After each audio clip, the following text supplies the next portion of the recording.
आप सभी का स्वागत है वैसु क्लासेज में और आज के इस लेक्चर में भी। जैसे कि आपको मालूम है कि 100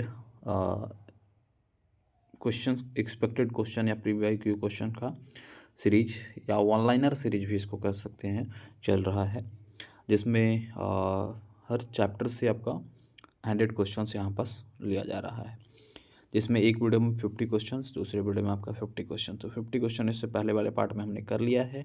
आज 51 से चलेंगे, टोटल 50 क्वेश्चंस होगा। ठीक है, अगर आपने इससे पहले के लेक्चर को नहीं देखा है तो ज़रूर देखिएगा। प्लेलिस्ट का लिंक वीडियो का डिस्क्रिप्शन में दिया हुआ है। वन शॉट वीडियो का भी अगर आपने नहीं देखा है, क्लास नहीं ज्वाइन किए, तो वो भी देख लीजिएगा।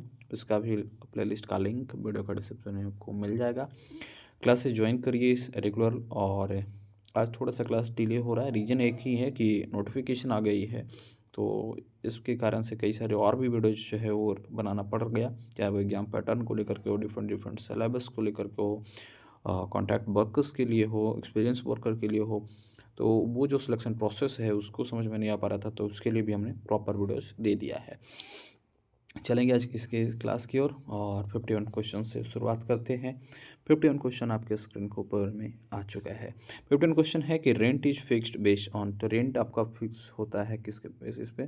तो कोस्ट, सॉरी ये तो 50 क्वेश्चन है जो आपको पहले भी डिस्कस कर चुके हैं, कॉस्ट ऑफ कंस्ट्रक्शन पे। ठीक है, ये प्रीवियस वीडियो में भी डिस्कस कर दिया था। यहाँ पास देखिएगा 51 क्वेश्चन है, tender notice issued by. Tender notice कौन इशू करता है? तो टेंडर नोटिस जो है वो डिपार्टमेंट इशू करता है, वो आपका डिपार्टमेंट इशू करता है। अगला क्वेश्चन है कि lowest tender is accepted when. Lowest tender कब एक्सेप्ट होता है? जब रीजनेबल वैलिड हो। ठीक है, रीजनेबल और वैलिड हो तो उस केस में लोवेस्ट टेंडर एक्सेप्ट किया जाएगा। अगला है क्वेश्चन की मेजरमेंट बुक, एमबी बुक जिसको बोलते हैं। ठीक है, फाइनल बुक, फाइनल बिल से पहले आपको ये देना होता है। तो एमबी बुक जो है इशूड यूज्ड फॉर, तो रिकॉर्डिंग मेजरमेंट के लिए एमबी बुक रखा जाता है। ठीक है, एमबी बुक रिकॉर्डिंग मेजरमेंट के लिए। नेक्स्ट क्वेश्चन है कि running account bill is for. Running account bill क्या होता है और किस लिए यूज किया जाता है? तो पार्शियल जो पेमेंट होता है, पार्शियल पेमेंट के लिए, पार्शियल पेमेंट के लिए रनिंग अकाउंट बिल यूज होता है। Final bill is submitted, final bill submit कहाँ होगा? तो ये सबमिट होता है आफ्टर कंप्लीटेशन वर्क। ठीक है, ये lecture estimating and costing and valuation का चल रहा है। ठीक है, अगला क्वेश्चन कि part rate is allowed when. Part rate कब अलाउ किया जाएगा? जब वर्क इनकम्प्लीट हो बट एक्सेप्टेबल हो। वर्क अभी कंप्लीट हुआ नहीं है लेकिन एक्सेप्टेबल हो, देन उस केस में पार्ट रेट आपका अलाउड होता है। अगला क्वेश्चन है कि डेविएशन लिमिट इज एस्टिमेटेड। तो डेविएशन लिमिट जो है एस्टिमेट किया जाता है +-5%, +-5% डेविएशन लिमिट एस्टिमेट किया जाता है। नेक्स्ट क्वेश्चन है कि lumpsum contract suitable for. Lumpsum contract जो होता है वो सूटेबल होता है सिंपल वर्क के लिए। सिंपल वर्क के लिए लंपसम कॉन्ट्रैक्ट जो है वो सूटेबल होगा। नेक्स्ट क्वेश्चन है कि piece work contract basis based on. तो पीस वर्क कॉन्ट्रैक्ट जो है वो बेस्ड होता है आउटपुट पे। आउटपुट पे आपका पीस वर्क कॉन्ट्रैक्ट बेस्ड होता है। नेक्स्ट क्वेश्चन है mixed contract consist of. Mixed contract जो होता है उसमें क्या क्या होता है? तो इसमें आपका आइटम का रेट होगा, आइटम रेट प्लस में, आइटम रेट प्लस में लंपसम। ठीक है, लंपसम ये सभी होगा।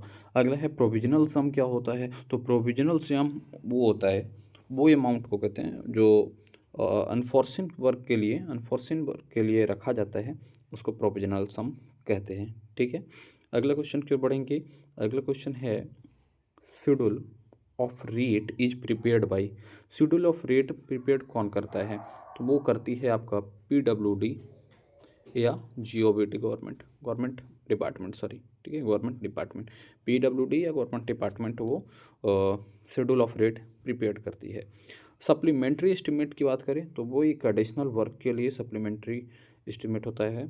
एडिशनल वर्क होता है तो उसके लिए आपका सप्लीमेंट्री एस्टिमेट होगा। नेक्स्ट क्वेश्चन है कि revise estimate is prepared when. Revise estimate कब प्रिपेयर्ड होगा? जब कॉस्ट जो है वो एक्सीड कर जाएगा 10% से। 10% से एक्सीड करना जब चालू हो जाएगा कोई भी कॉन्ट्रैक्ट, तो देन उस केस में रिवाइज एस्टिमेट प्रिपेयर्ड होगा। नेक्स्ट वन क्वेश्चन है RCC work is measured in. तो आरसीसी वर्क मेजर जो होता है वो आपका होता है मीटर क्यूब में। ब्रिक वर्क भी पूछे जाए देन उस केस में भी मीटर क्यूब में, ठीक है। आपका door and window are measured in, तो डोर और विंडो को काउंट नहीं किया जाता, ठीक है, डोर और विंडो को काउंट नहीं किया जाता। अगला है कि centre line method is use for, centre line method use कब किया जाएगा, जब लॉन्ग वॉल्स को एस्टिमेट करेंगे, लॉन्ग वॉल्स को जब एस्टिमेट करेंगे तो देन उस केस में हम लोग यूज करते हैं centre line method, centre line method, ठीक है। अगला है crossing method use is useful for, crossing method किसके लिए कब यूजफुल होगा, जब डिफरेंट वॉल थिकनेस निकालना होगा तो देन उस केस में जो है आपका क्रॉसिंग वॉल मेथड यूज होता है।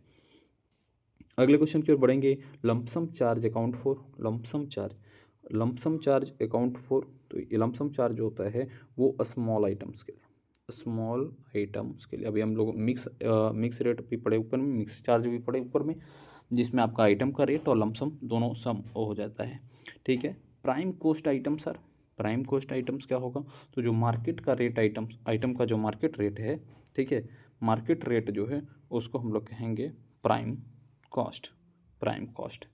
अगला है ओवरहेड इंक्लूड, ओवरहेड इंक्लूड कब होगा, जब ऑफिस का एक्सपेंस जो होता है वो ओवरहेड के रूप में रखा जाएगा, ऑफिस एक्सपेंस जो होगा वो ओवरहेड में इंक्लूड किया जाता है। अगला क्वेश्चन है the life of RCC building, the life of RCC building की बात करें, आरसीसी बिल्डिंग जो होता है उसका life 80 to 100 years, 80 to 100 years RCC building का लाइफ होगा। नेक्स्ट क्वेश्चन है, और नेक्स्ट क्वेश्चन है कि scrap value is also known as, तो scrap value is also known as junk value, ठीक है, जंक वैल्यू के रूप में उसको जानते हैं हम लोग स्क्रैप वैल्यू को। डिप्रिसिएशन रेट की बात करें तो डिप्रिसिएशन रेट ऑफन यूज होता है, अक्सर यूज होता है 1 to 2% per year, 1 to 2% per year आपका डिप्रिसिएशन रेट जो है यूज होता है। मोस्ट एक्यूरेट मेथड की बात करें, most accurate method of estimation, तो वो आपका होता है डिटेल्ड एस्टिमेट, डिटेल एस्टिमेट जब करते हैं तो वो वैल्यू जो मिलेगा वो मोस्ट एक्यूरेट मिलेगा। Contractor profit in government work की बात करें तो कॉन्ट्रैक्टर का जो प्रॉफिट होता है गवर्नमेंट वर्क में खास करके तो वो आपका रखा जाता है 10% का, 10%, ठीक है। अगला क्वेश्चन क्यों बढ़े, अगला क्वेश्चन है व्हील ऑफ क्वांटिटीज, जिसको हम लोग BOQ कहेंगे शॉर्ट में। व्हील ऑफ क्वांटिटीज में इंक्लूड होता है क्या क्या, तो व्हील ऑफ क्वांटिटी में इंक्लूड किया जाता है आपका आइटम का डिस्क्रिप्शन, आइटम डिस्क्रिप्शन प्लस में क्वांटिटी, कितना क्वांटिटी में वो आइटम लिया गया है, ठीक है, तो ये आपका बिल ऑफ क्वांटिटीज में होगा, मेंशन करना होता है। अगला है कि soft copy of tender is called, soft copy of tender क्या होता है, तो वो आपका ई टेंडर होता है। जनरली अब जितने भी टेंडर्स हो रहे हैं वो ई टेंडर के ही माध्यम से हो रहे हैं, तो इसलिए आप सॉफ्ट कॉपी उसको क्या कहेंगे, टेंडर का ई टेंडर कहेंगे। Measurement of unit of PCC, RCC को हमने अभी ऊपर में देखा था, अब पीसीसी है तो पीसीसी का मेजरमेंट जो यूनिट यूज किया जाता है वो आपका मीटर क्यूब यूज किया जाता है। Measurement unit of CC flooring, ठीक है, सीसी फ्लोरिंग के लिए मेजरमेंट जो यूज किया जाता है वो आपका होता है मीटर स्क्वायर, मीटर स्क्वायर आपका सीसी फ्लोरिंग के लिए मेजरमेंट यूज किया जाता है। अगला क्वेश्चन है कि carriage of material is part of, carriage of material जो है वो रेट एनालिसिस का ही पार्ट है, रेट एनालिसिस जो करते हैं उसका ही पार्ट है, ठीक है। Cost index adjust for, cost index adjust किया जाता है कब, जब मार्केट प्राइस जब चेंज होता है देन उस केस में कॉस्ट इंडेक्स को चेंज करना होता है, ठीक है, एडजस्ट करना होता है, सॉरी। अगला क्वेश्चन है the height of A plinth area calculation, height जो होगा प्लिंथ एरिया कैलकुलेशन, प्लिंथ का एरिया हाइट, हाइट जो होगा प्लिंथ एरिया का वो कैसे कैलकुलेट करेंगे, कब कब वहाँ से कब कैलकुलेट करेंगे, अप टू फ्लोर लेवल, ठीक है, अप टू फ्लोर लेवल पे, अप टू फ्लोर लेवल, ठीक है, वो आपका हाइट प्लिंथ एरिया का कैलकुलेट करेंगे। अगला क्वेश्चन है capitalize value method use for, तो कैपिटलाइज वैल्यू जो मेथड यूज किया जाता है वो फिक्सिंग रेंट जब फिक्सिंग किया जाता है देन उसके लिए इस मेथड को यूज किया जाता है, कैपिटलाइज वैल्यू मेथड, ठीक है। कोई प्रॉपर्टी जब बनकर के तैयार होता है ना, तो जिसको रेंट पे लगाना होता है, तो उस केस में इस वैल्यू का कैपिटलाइज वैल्यू निकाला जाता है, मेथड का यूज किया जाता है, सॉरी, और फिक्स करने के लिए, रेंट फिक्स करने के लिए। ठीक है, अगला है फ्री होल्ड प्रॉपर्टी। क्या होगा? फ्री होल्ड प्रॉपर्टी मतलब फुल ओनरशिप आपके पास है, देन उस केस में आपका वो फ्री होल्ड प्रॉपर्टी का कहलाएगा।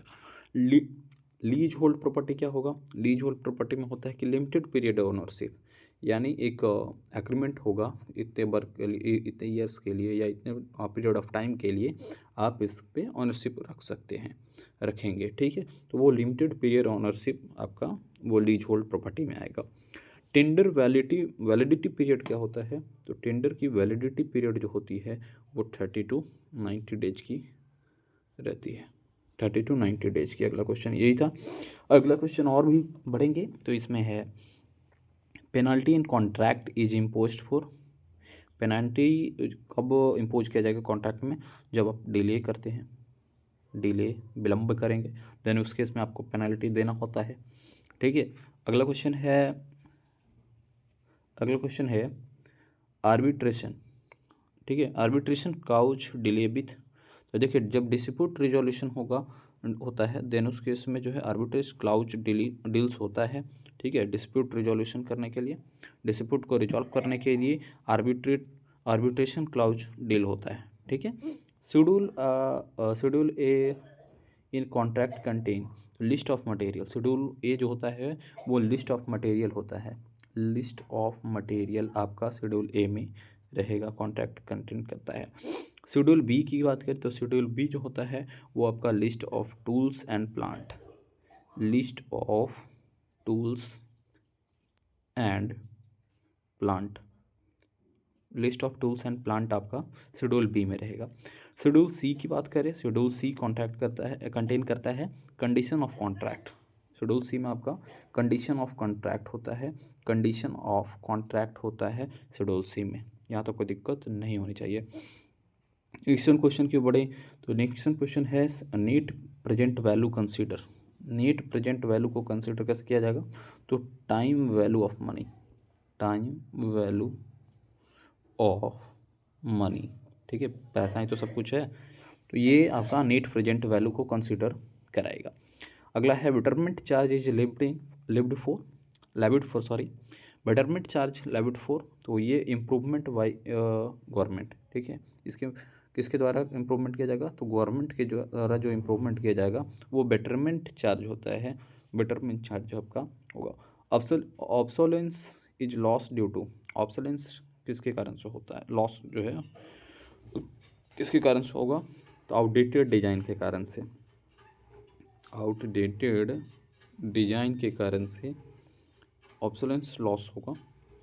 रफ कॉस्ट ऑफ रोड पर किलोमीटर जो होता है, तो रफ कॉस्ट ऑफ रोड पर किलोमीटर जो होता है वो रहता है आपका, ये तो वेरी भी करेगा डिफरेंट प्लेस पे, डिफरेंट एरिया पे, लेकिन अप्रॉक्स वैल्यू जो रखा जाता है 1 to 2 करोड़, 1 to 2 करोड़ आपका, 1 to 2 CR आपका इसका रखा जाता है रफ कॉस्ट फॉर रोड पर kilometre. Annual repair cost for of A building को बात करें तो 1.5% ऑफ द टोटल कॉस्ट। ठीक है, 1.5% ऑफ द टोटल कॉस्ट आपका एनुअल रिपेयर कॉस्ट होता है बिल्डिंग का। अगला क्वेश्चन है useful life of A timber building is, useful life of timber building, तो वो आपका 25 ईयर्स। ठीक है, 25 years. Useful life of machinery की बात करें तो मशीनरी का आपका यूजफुल लाइफ जो होता है वो 10 to 15 ईयर्स आपका होता है। और नेक्स्ट क्वेश्चन है rent method of valuation depends on, तो रेंट मेथड जो होता है वैल्यूएशन का वो डिपेंड करता है नेट इनकम पे, वो डिपेंड करता है नेट इनकम पे, नेट इनकम पे वो डिपेंड करता है। तो ये total 100 question estimation and costing and valuation से भी हो गया। इसके बाद आपका नेक्स्ट लेक्चर आने वाला है, तो आप लोग डेली सुबह में 8 साढ़े 8 के लगभग में ये क्लासेस चलती है, तो आप लोग ज़रूर इसको ज्वाइन करें। और वैसु क्लासेज को अगर आपने अभी तक सब्सक्राइब नहीं किया, सब्सक्राइब करें। प्लेलिस्ट का लिंक भी वीडियो को डिस्क्रिप्शन में दिया हुआ है, अगर प्रीवियस जो लेक्चर चली है अगर आपने नहीं देखा तो ज़रूर देखिए। धन्यवाद आप लोग आज के इस लेक्चर को देखने के लिए, और मिलते हैं फिर नेक्स्ट लाइव में।